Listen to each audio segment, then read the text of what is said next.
అందరికీ నమస్కారం. కార్తీక మాసం పూర్తయిపోతుంది. కార్తీక పురాణం చాలా శ్రద్ధగా చదువుకున్నాం మనం. కార్తీక మాసం తర్వాత వచ్చే మార్గశిర మాసంలో ధనుర్మాస ప్రారంభం అవుతుంది. ఈ ధనుర్మాసం కోసం తిరుపావైకి బదులుగా భాగవత కథాసుధని రోజుకొక కథగా కృష్ణగాథల్ని చెప్పుకుందాం. ఈ కార్తీక పురాణం ఎంత శ్రద్ధగా విని ఆదరించారో అదే రకంగా ఈ భాగవత కథాసుధను కూడా అందరూ ఆస్వాదిస్తారని అనుకుంటున్నాను. నమస్కారం. రమగారు, ఏదైనా ప్రసిద్ధిగాంచిన స్వయంభూ శైవక్షేత్రం గురించి మాట్లాడుకుందామండి ఈరోజు. తప్పకుండా జయ. ఉత్తరాంధ్రలో అంటే మనం వైజాగ్ దాటిన తర్వాత అంతా ఉత్తరాంధ్ర అనుకుంటాం. ఈ ఉత్తరాంధ్రలో చాలా శైవక్షేత్రాలు ఉన్నాయి అంటే ప్రసిద్ధిగాంచినవి. ఈ ప్రసిద్ధిగాంచిన శైవక్షేత్రాల్లో శ్రీముఖలింగేశ్వరుడు చాలా అద్భుతమైన దర్శనం ఇచ్చే స్వామి. అయితే శ్రీముఖలింగం ఆ ఊరి పేరే శ్రీముఖలింగం. అయితే చిత్రంగా ఉంది కదా, శ్రీముఖలింగం అనగానే ఏదో దేవుడి గురించి చెప్తున్నట్టు అనిపిస్తుంది. ఊరి పేరే అదిగా ఉంది. ఇప్పుడు మన భద్రాచలం ఉంది, రాముడి గుడి అని తెలుసుకుంటాం మనం, అంతేగాని రాముల వారి పేరే దానికి లేదు కదా. ఈ క్షేత్రానికి ప్రత్యేకంగా ముందు కళింగపట్నము అలా ఏదో పిలిచేవారట ఆ ఊరిని.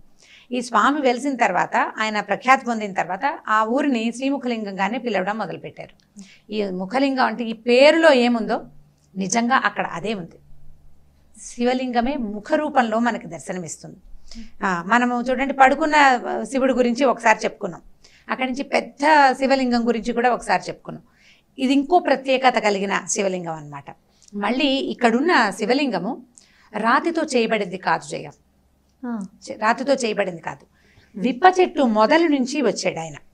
చెట్టు మొదలు అంటే వృక్ష సంబంధమైందనే కదా, చెక్క అనుకోవాలి మనం, చెట్టు నుంచి వచ్చేదే కదా చెక్క. అయితే ఒక విప్ప చెట్టుని నరికితే అందులో నుంచి ఉద్భవించిన లింగం కానీ పూర్తిగా రాతి లింగం కాదు. తెల్లగా ఉంటాడు స్వామి, తెల్లగా ముఖం కనపడుతుంది. ముక్కు, కళ్ళు, పెదిమలు కనిపిస్తాయి, ముఖ రూపంలోనే కనిపిస్తుంది. బాగా కళ్ళు విశదంగా అయితే తెలియదు కానీ ఖచ్చితంగా ముఖం కనపడుతున్నట్టే ఉంటుంది. అంటే మనకి చూడండి వేగ్గా కనపడుతుంది సార్, అట్లాంటి దర్శనం ఇస్తాడనమాట.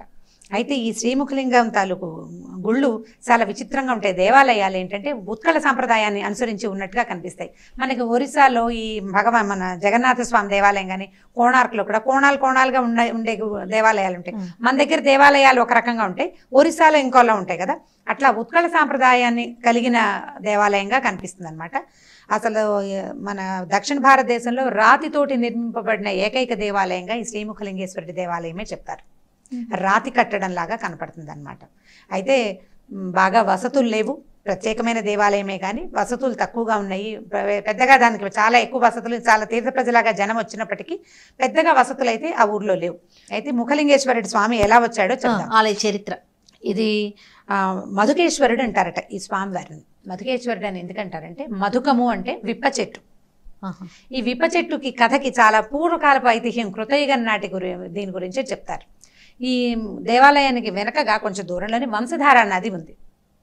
వంశధార నది ప్రాంతంలోనే ఉందన్నమాట. ఈ వంశధార నది ప్రాంతంలో పూర్వం ఒక యజ్ఞం చేయబడిందని, అప్పుడు అక్కడికి వచ్చిన గంధర్వులు, అంటే యజ్ఞంలో హవిస్సును తీసుకోవడానికి గంధర్వులు, కిన్నరులు, కింపురుషులు, యక్షులు వీళ్ళంతా కూడా యజ్ఞాలు జరిగేటప్పుడు వస్తారు. మొదట దేవతలకి, తర్వాత గంధర్వులకి, తర్వాత కిన్నర కింపురుషాదులకి, యక్షులకి, వాళ్ళందరికీ యజ్ఞ భాగాన్ని కొద్ది కొద్దిగా ఇస్తారు. అయితే యజ్ఞ భాగానికి కోసం వచ్చి యజ్ఞాన్ని దర్శించాల్సినటువంటి గంధర్వులు ఆ సమీప వనంలో ఉన్నటువంటి చెంచుకాంతలతోటి సంగమించారు. అంటే వాళ్ళ దగ్గరికి స్నేహానికి వెళ్ళిపోయారు. వెళ్ళేసరికల్లా బ్రహ్మ వీటిని శపించారట, వీళ్ళని మీరు చెంచులుగా పుట్టండి అని చెప్పి. అయితే ఈ ఈ గంధర్వుల తాలూకు రాజైన చిత్రరథుడు అంటారు అతను చాలా దుఃఖపడి, అయ్యో ఏదో పొరపాటు చేశాం స్వామి, మమ్మల్ని రక్షించమంటే మధుకేశ్వర దర్శనంతో మీకు విముక్తి కలుగుతుందని చెప్పారట. అయితే కొంతకాలంకి వీళ్ళంతా చెంచులుగా పుట్టారు. పుట్టిన తర్వాత ఈ గంధర్వ ఎవరైతే ఈ పెద్దవాడు ఉన్నాడు, ఈ రాజు ఉన్నాడో, ఆయనకి 2 భార్యలు ఉన్నారట. చెంచు అవతారంలో ఉండగా, చెంచు రూపంలో ఉండగా ఈ 2 భార్యలకి ఆయనకి ఏంటంటే ఒక విప్ప చెట్టు ఆయన వాటాకి దొరికింది. మామూలుగా అడవిలో ఉన్న చెట్లని పంచుకుంటారు. అక్కడ ఉన్న కోయలు అంటే ట్రైబ్స్ చేసే పనే కదా. ఈ భూభాగం వీళ్ళది అంటే ఆ భాగంలో ఉన్న చెట్లు, కొమ్మలు, పువ్వులు, కాయలు, లేకపోతే చిన్న పొన్న దొరుకులు లాంటివి ఉంటే అవన్నీ వీళ్ళ భాగానికి వస్తాయి. అట్లా ఈయనకి ఒక పెద్ద విప్ప చెట్టు ఉందట. ఆ విప్ప చెట్టుని భార్యలిద్దరికి పంచాడట అతను. పంచితే ఈ 2 భార్యల్లో చిత్తి, చిత్కళ అలా పేర్లు చెప్తారు. ఈ 2వ భార్య చాలా శివభక్తి పరురాలట. ఈ విప్ప చెట్టుకి తన వైపు వచ్చిన కొమ్మకి అంటే 2 పెద్ద పెద్ద కొమ్మలు ఉండుంటాయి. ఆ కుడివైపు ఉన్న కొమ్మలు ఒక ఆవిడికి, ఎడం వైపు కొమ్మలు ఒక ఆవిడికి ఇచ్చుంటారు. తన వైపు ఉన్న చెట్టు మొదలకి పసుపు రాసి బొట్టు పెట్టి దాన్నే శివుడిగా భావించి భక్తితో పూజించేదట. రాలిన విప్ప పువ్వులు బంగారు వర్ణంతో ఉండేవట. బంగారపు పువ్వులు అని చెప్తున్నారు కానీ బంగారపు పువ్వులు అయి ఉండవు, మంచి క్వాలిటీ అనమాట. మంచి ఘనమైన పువ్వు, బంగారం రంగులో ఉందంటే బాగా పండిన పువ్వు. విప్ప పువ్వులు తింటారు. అవునండి. తర్వాత దాంతో విప్ప తేనె తీస్తారు, విప్ప సారా కాస్తారు, వాళ్ళు విప్పని వాడుకుంటారనమాట. అమ్ముకుని సంపాదన మార్గంగా కూడా ఉంటుంది. అయితే ఈ రెండో భార్య ఈ బంగారు పువ్వులు రాస్తున్న కొమ్మలు తనకే కావాలని పోట్లాడింది. ఇద్దరు కలిసి కొట్టుకున్నారు. ఈ భర్త ఈ గోల పడలేక ఆయన ఏం చేశాడంటే ఒకరోజు కోపంతో, అంటే ఇద్దరు భార్యలు ఉంటే ఎవరిని సపోర్ట్ చేసినా రెండో వాళ్ళ కోపం వస్తుంటుంది కదా, చెట్టుని నరికేశాడట. ఈ చెట్టు వల్లే ఈ సమస్య వచ్చిందని. ఈ నరికిన చెట్టు తాలూకు మొదల్లోంచి శివలింగం ఇట్లా పైకి, ఆ చెట్టు తాలూకు అదే బెరడుతోటి పైకి వచ్చిందట. దాని మీద ముఖ స్వరూపం కనపడింది. ఎప్పుడైతే ఇలా మధుకం నుంచి ఈ విప్ప చెట్టు నుంచి శివ దర్శనం కలిగిందో వెంటనే ఈ గంధర్వులందరికీ శాప విమోచనం అయిపోయి వాళ్ళ ఇంటికి వాళ్ళు వెళ్ళిపోయారు, పైకి వెళ్ళిపోయారు. అట్లా ముఖ దర్శనం చూపించినటువంటి స్వామికి మిగిలిన అంతా చుట్టుపక్కల ప్రజలంతా సేవించుకున్నారు ఆ స్వామిని. తర్వాత కాలంలో ఇది 8వ శతాబ్దంలో గంగచాళుక్య వంశానికి చెందిన రాజు ఈ దేవాలయం కట్టించారు. దేవాలయం కట్టిస్తే ఇది ఎట్లా ఉందంటే మధ్యలో ఉండి కొంచెం త్రికోణంగా మొత్తం 3 శివాలయాల్లాగా మనకు కనపడతాయి. ఈ 3 శివాలయాల్లో ఒకటి ఆయన కట్టారు, రెండోది ఆయన కుమారుడు భీమేశ్వరుడు అనే స్వామిని స్థాపించాడట. అక్కడి నుంచి తర్వాత కాలంలో చంద్రుడు సోమేశ్వర లింగాన్ని ప్రతిష్ఠించాడని, నవగ్రహాల రూపంగానే ఆ శివలింగం అక్కడ ఏర్పడిందని చెప్తారు. ఇట్లా 3 దేవాలయాలండి. చుట్టూతా బోలెడన్ని దేవాలయాలు ఉన్నాయి జయ. ఆ క్షేత్రాన్ని కోటిలింగ క్షేత్రం అంటారట. కోటికి 1 తక్కువగా లింగాలు ఉన్నాయట ఆ క్షేత్రం చుట్టుపక్కల. ఎన్నో చిన్నవి పెద్దవి కోటికి 1 తక్కువ. చూడండి ఆ మొత్తం అంటే కొన్ని ఒక 15-16 కిలోమీటర్ల రేడియస్లో ఉన్నవి అయి ఉంటాయి బహుశా, అట్లా చెప్తారనమాట. ఈ ముఖలింగేశ్వరుడు వెలిసిన తర్వాత ఈయన కట్టారు, గంగచాళుక్య వంశానికి చెందిన రాజు కట్టారు. అంతకుముందు ఈ ఊరిని కళింగపట్నము, కళింగ దేశము అట్లాంటి పేర్లతోటి పిలిచేవాళ్ళు. దానికి సంబంధించిన రకరకాల శాసనాలు కూడా అక్కడ దొరుకుతున్నాయి. మనకి గబుక్కున్న ఫోటో చూడంగానే ఇది జైన్ టెంపుల్ ఏమోనన్న అనుమానం వస్తుంది కట్టడాన్ని బట్టి, కానీ మామూలు విధానాల్లోనే జరుగుతాయి. ఈ శివరాత్రికి 3 రోజులు చాలా అత్యద్భుతమైన ఉత్సవం చేస్తారట అక్కడ. ఈ 3-4 రోజుల ఉత్సవం తర్వాత చక్ర స్నానం అని చేస్తారట. అంటే ఈ స్వామివారిని బహుశా ఆ వెనకాల వంశధార నదిలో ఆయన్ని స్నానం చేయిస్తారు. ఈ ఆ రోజు తీర్థానికి ఎక్కడెక్కడ ప్రజలు వస్తారట. ఆ స్వామితో పాటు వంశధారలో మునిగితే జబ్బులు నయమవుతాయని బాగా నమ్ముతారు. ఇది ఉందా. అక్కడి నుంచి ఈ స్వామి మధ్యలో ఉన్న దేవాలయానికి చుట్టుపక్కల అష్టదిక్పాలక లింగాలు ఉన్నాయని చెప్తారు. తర్వాత వినాయకుల విగ్రహాలు కూడా ఉన్నాయి. ఈ గుడి దేవాలయం తాలూకు స్కల్ప్చర్ శిల్పకళ అత్యద్భుతంగా ఉంటుంది. చాలా రకాల శిల్పాలు కనిపిస్తాయి. వరాహావతారం కనిపిస్తుంది, నరసింహావతారం కనిపిస్తుంది. ఇక ఎన్ని రకాల శిల్పాలు ఉన్నాయో కానీ మంచి అంటే బాగా మెయింటైన్డ్గా అనిపించదు. ఒక రవ చిన్న పాతబడిన ఇదే కనిపిస్తోంది అనమాట. ఆర్కియాలజీ డిపార్ట్మెంట్ వాళ్ళు కానీ, టూరిజం వాళ్ళు కానీ, అంటే టూరిజం శాఖ ఇప్పుడు ఇంతమంది 100,000-1,00,000 మంది వస్తున్నప్పుడు పర్యాటకులు బాగా ఉన్నప్పుడు ఇంకో కొంచెం బాగా దాన్ని ఇంకా బాగా ప్రజెంట్ చేస్తే బాగుంటుందేమో అని అనిపిస్తుంది. అంటే వసతులు పెంచాలి, కొంచెం మెయింటెనెన్స్ బాగుండాలి, ఇంకా బాగుంటే ఇంకా జనాలు అంటే దేశ విదేశాల నుంచి వస్తారు. ఎందుకంటే ఈ స్కల్ప్చర్ ఆ శిల్పకళే అత్యద్భుతంగా ఉంది. పైగా శివలింగాన్ని స్వయంభువు ఈ ఒక చిన్న ముసుగు లాంటిది వేస్తారు జయ ఆ లింగానికి, కానీ ముక్కు భాగం మనకి స్పష్టంగా కనపడుతూ ఉంటుంది, తెల్లగా ఉంటుంది శివలింగం. మనం వెళ్ళినప్పుడు పూర్తిగా ముఖ దర్శనం కలగదా? చేయిస్తారు అంటే పొద్దుట అభిషేక వేళలో తీస్తారు. తర్వాత ఒక చిన్న కవచం లాంటిది చేస్తారనమాట. ఎప్పుడు అభిషేకం జరుగుతూనే ఉంటుందట. మామూలుగా మనకి చెక్క కదా, అంటే వృక్ష సంబంధమైనది కదా, ఏమైనా పాడవుతుందేమోననేమి అనిపించదు జయ. ఇది ఎప్పటి నుంచో ఉంది కదా, ఎన్ని యుగాల నాటితో కదా, అయినా కూడా చక్కగానే ఉంటుంది. ఈ మధ్యలో ఉన్న ఎక్కడైతే విప్ప చెట్టు నుంచి వీరు స్వామి బయలువెళ్ళాడో దాన్ని మధుకేశ్వర స్వామి అంటారు. శ్రీముఖలింగేశ్వరుడు అంటారు, మధుకేశ్వర స్వామి అంటారు. యువతల ఉన్న రెండోది ఒకటి భీమేశ్వర స్వామి, మూడోదేమో సోమేశ్వర స్వామి. చుట్టుపక్కలంతా వినాయకుళ్ళు, తర్వాత ఏమో నవగ్రహ లింగాలంటే యమలింగము అలాంటివి కూడా ఉన్నాయి. నవగ్రహాలు మనకు ఉన్నాయి కదా, ఈ 8 దిక్పాలక లింగాలు అంటే 8 దిక్కుల 8 ఇవి ఉన్నాయన్నమాట. అయితే ఇక్కడ ఈ 8 పక్కల 8 తీర్థాలు ఉన్నాయని చెప్తారు. దీనికి ఒక 40-50 సంవత్సరాలకు ఒకసారి నక్షత్ర గ్రహ కూటమి వల్ల ఏర్పడేటువంటి అష్టతీర్థ మహారాజ యోగం అనే ఒక ఇది వస్తుంది. అంటే మనం ఇప్పుడు ఇలాంటివి విచిత్రంగా సినిమాలలోనే వింటున్నాం, మామూలుగా మనకు తెలీదు. ఇప్పుడు ఇదివరకటి కంటే ఇప్పుడు మనకు అవేర్నెస్ ఎలా పెరిగిందంటే యూట్యూబ్ ద్వారానే అని చెప్పాలి. ఈ నక్షత్రము అంటే సూర్యుడు ఈ రాశి నుంచి ఈ రాశిలోకి మారినప్పుడు, ఈ వారము, ఈ నక్షత్రము, ఈ గ్రహయోగ కూటమి జరిగినప్పుడు ఇప్పుడు మనం ఇది ఏదైనా పూజ చేసుకుంటే ఫలిస్తుంది, అలాంటివి ఈ మధ్య కాలంలోనే వింటున్నాం. ఇది వరకు మాకేం సోషల్ మీడియా అవేర్నెస్ వల్ల వచ్చింది. ఇక్కడ కూడా 40-50 సంవత్సరాలకు ఒకసారి వస్తుందట. స్వాతి నక్షత్రము, పౌర్ణమి, ఆదివారము ఇట్లా కలవాలన్నమాట. అది కలిసినప్పుడు ఇది చాలా అత్యద్భుతమైన ఇవి జరుగుతాయి అన్నమాట. అంటే స్థల పురాణంలో చెప్పబడింది ఇది. అష్టతీర్థ మహారాజ యోగం సంభవించినప్పుడు ముందే ఒక నెల 2-3 నెలల ముందు లేదా ఒక 6 నెలల ముందే మనకి పురాణం మనకు తెలుస్తుంది కదా పంచాంగం ద్వారా. ఇప్పుడు ఈ సంవత్సరంలో ఎప్పుడెప్పుడు గ్రహణాలు రాబోతున్నాయి, పౌర్ణమి ఎన్ని ఘడియలు ఉంటుంది, అదంతా మనకి పంచాంగం వల్లే తెలిసిపోతుంది కదా. ఈ పంచాంగం ద్వారానే ఈ మహారాజ యోగం ఏర్పడుతుందని తెలియజేస్తారు. ఇది ఎప్పుడో 40-50 సంవత్సరాల క్రితం ఒకసారి జరిగిందట. మళ్ళీ 2000 సంవత్సరంలో కూడా ఒకసారి చేశారు. 2008లోనే అనుకుంటున్నాను, నాకు అట్లా జ్ఞాపకం ఉంది. అప్పుడు చెప్పారు ఇలా ఒకటి జరుగుతుంది అని. ఆ చుట్టుపక్కల ప్రజలంతా వస్తారు, ఒరిస్సా నుంచి విపరీతంగా వస్తారు ఈ స్వామిని దర్శించడానికి. బార్డర్ అవడము అంటే ఈయన బాగా ప్రఖ్యాతి పొందిన స్వామి అనమాట. అక్కడ ముఖలింగ దాని మీద ఒక శ్లోకం కూడా ఉంది జయ. కాశీలో నివాసము, గంగా స్నానము, శ్రీశైల శిఖర దర్శనము, శ్రీముఖలింగేశ్వరి ముఖ దర్శనము చేసిన వాడికి పునర్జన్మ ఉండదు అని. కాశీవాసం, కాశీలో నివసించడం. ఇదివరకు కాశీవాసం అంటే ఏం చేసేవాళ్ళం, ఇక్కడి నుంచి యాత్రకి వెళ్ళేవాళ్ళు చిన్నపిల్లలు, వాళ్ళు వెళ్ళేవాళ్ళు కాదు, మధ్య వయస్కులు కాకుండా సమీప వృద్ధులు అంటే వృద్ధాప్యానికి దగ్గరగా వెళ్ళిన వాళ్ళే ఈ ప్రయాణం అంతా చేసి ఎలాగోలాగా కాశీకి చేరేవారు. కాశీయాంతు మరణాన్ ముక్తి అని చెప్తారు. కాశీలో మరణం ముక్తికి అందుకని అక్కడ ఉండిపోయేవారు. క్రమంగా ఎప్పుడో అయిపోయేది అనమాట. అయితే ఇది ఒక పద్ధతి.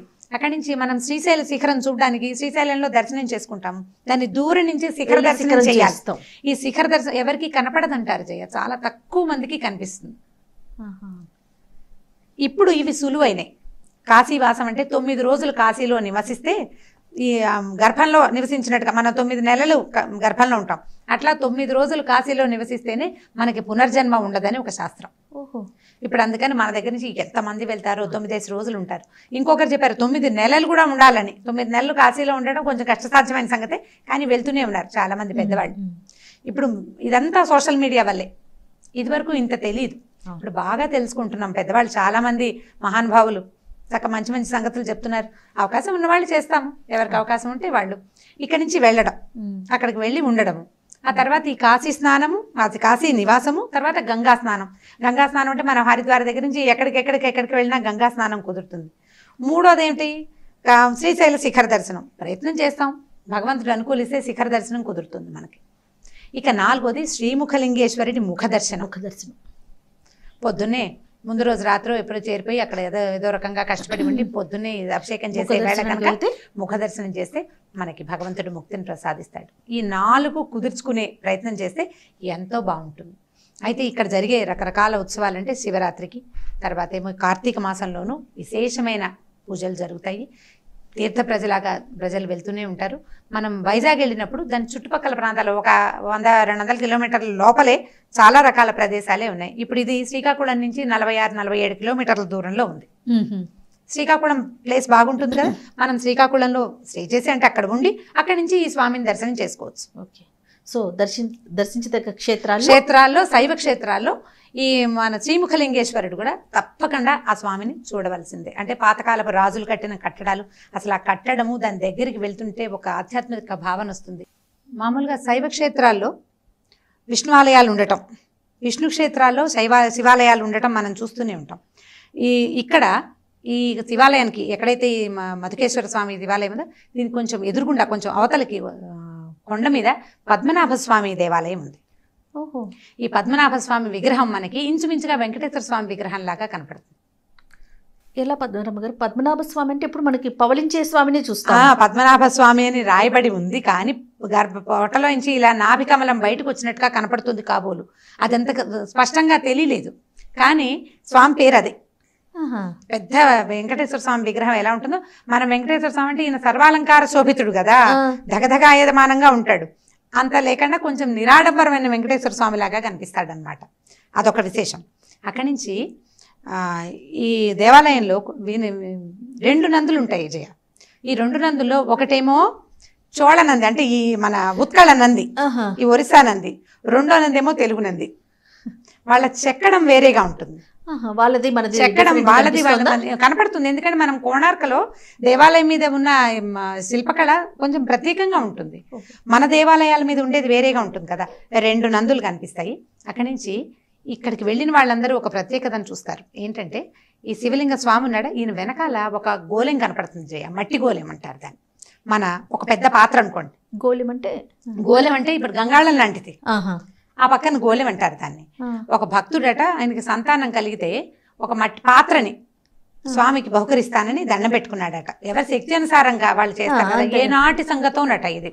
ఆయన శక్తి అది పాపం. ఏదో పైగా ఇది ఏంటంటే వీళ్ళంతా కొంచెం ట్రైబల్ ఏరియా అలా ఉంది, బీదవాళ్లే జనులు.